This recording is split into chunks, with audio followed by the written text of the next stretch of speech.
So today I'm going to read you a book by Allan and Amstutz, who is the illustrator, and it's Master Tracks Train. It's part of the Happy Families series. Enjoy. So this is the story of Master Tracks Train.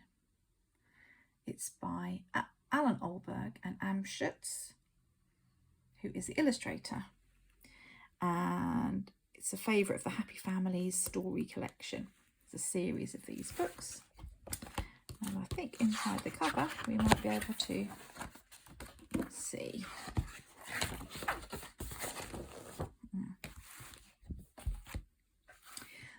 If you look at the back of the book, this is what we call the blurb, and it says here, Master Tracks Train is steaming down the tracks and it's crowded with crooks. Oh no.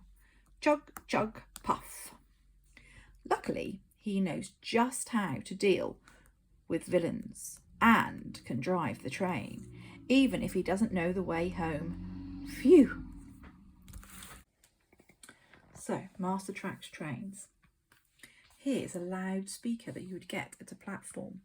These are people waiting on the platform. Here is an announcement. The train approaching platform 2 is full of stolen goods, crowded with crooks, and a day and a half late. British Rail, they're the railway company, are sorry for the delay. Now, what are these people saying? What are these here? These are called speech bubbles, and they're rounded and they have little points on. So this man is saying, help. This lady is saying, what a disaster. And this man is saying, how could this happen?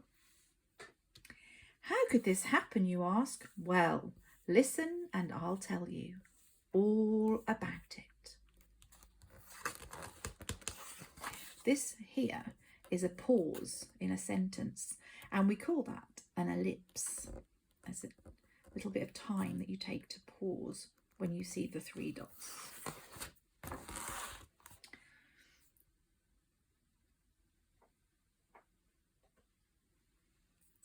The story began many years ago with a little train, a big driver, a big driver's wife, an empty platform, which is where the people were standing, and a handbag. They're all saying together, because the speech bubble's pointing to all of them, a handbag. Yes, a handbag. Mr. Track, he was the driver, picked up the bag. Mrs. Track, she was the driver's wife, peeped inside. And what did they find? And here we've got a question mark as well, because questioning they found. It's them peeping inside.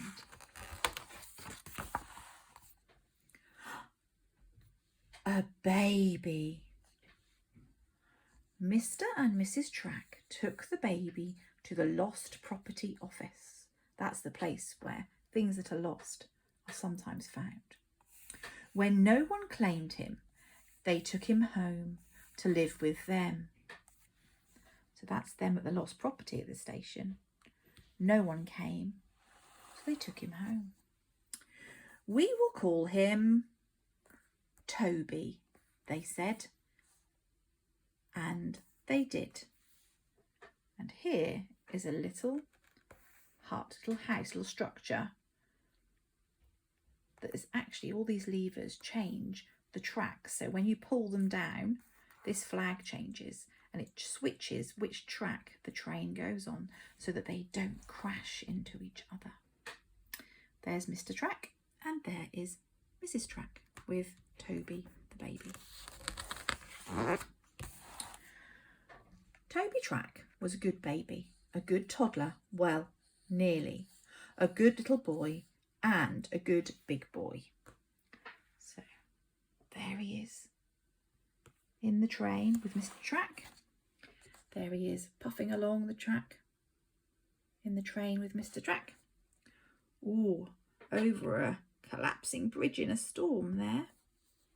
And up a mountain here on the train. He went everywhere with his mum and dad. As he got older, he helped with the tickets, the sandwiches, and lots of other jobs. He looks like he was really helpful, doesn't he? There he is making the sandwiches. And this is a speech bubble, and it says phew, because look at his face, it's very hot, and that's because he's stoked the fire part of the engine. In the olden days they were called stokers, because that's what they did. They put the coal in, and the coal was set on fire and heated up, and it produced the steam to make the engine go on the train. Then one morning, 2 days ago, a terrible thing happened. Lady saying, "Oh no," and the speaker at the platform is saying, "Oh yes." And this is an exclamation mark that we sometimes use when we're talking and in our writing. Mr. and Mrs. Track woke up to find that Toby's bed was empty and the train had gone. Now, I wonder how Mrs. Track is feeling. She looks like she's a little bit sad there and confused, doesn't she? A little bit frightened.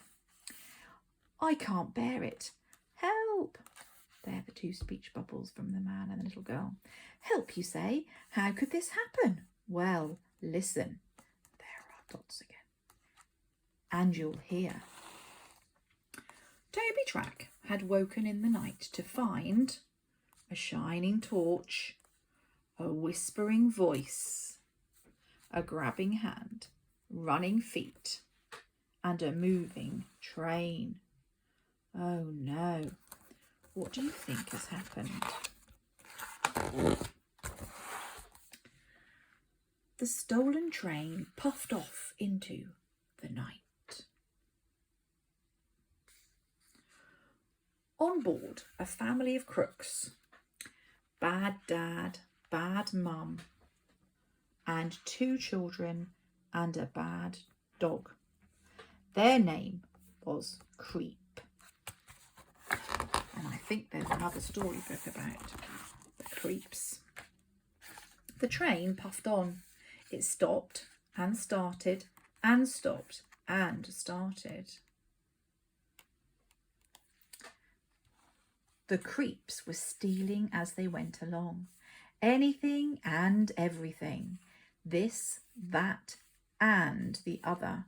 Look, they've used the word "and" to join 2 sentences together, haven't they, to make it a longer sentence. They worked all night. When morning came, they hid. There's our ellipse again. In a tunnel. What are they stealing here? Sausages and bread, by the looks of it. There's a thought bubble here because it looks like a cloud rather than smooth like a speech bubble. That's clever. Hiding in a tunnel on the train. The creeps sat in the guard's van. Now the guard's van would be up where they stoke the fire and where the driver sits and drives the train from. And they ate their stolen breakfasts.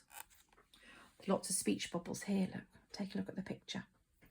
"This is the perfect crime," says bad dad. "The perfect getaway," says bad mum. The doggy's thinking, "The perfect sausage." And the children are thinking, "The perfect hideout." Then, worn out and pleased with themselves, they fell asleep. Oh, look at them all. These bubbles say, "Snore, snore." Out crept Toby Track. There he is. Here's an inspector. He's thinking, how did he get there? And the announcement is saying he hid in a trunk. So he'd hid in a trunk, in one of these trunks, on the train, because he'd seen that it was moving away from the house where he lived. Yes, out crept Toby. He knew how to lock the guard's van, so he locked it. He knew how to drive the train, so he drove it. He didn't know his way home, so he got lost. For a while.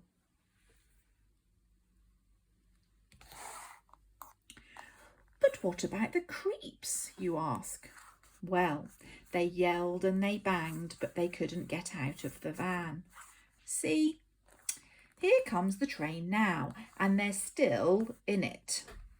I wonder who might be driving that train. And here comes Toby. And here come Mr. and Mrs. Track, who are just so pleased to see him. They're welcoming him home. Here are the policemen waiting for the creeps. Ah, says the lady on the platform. This lady is saying a happy ending. Yes, a happy ending, except that.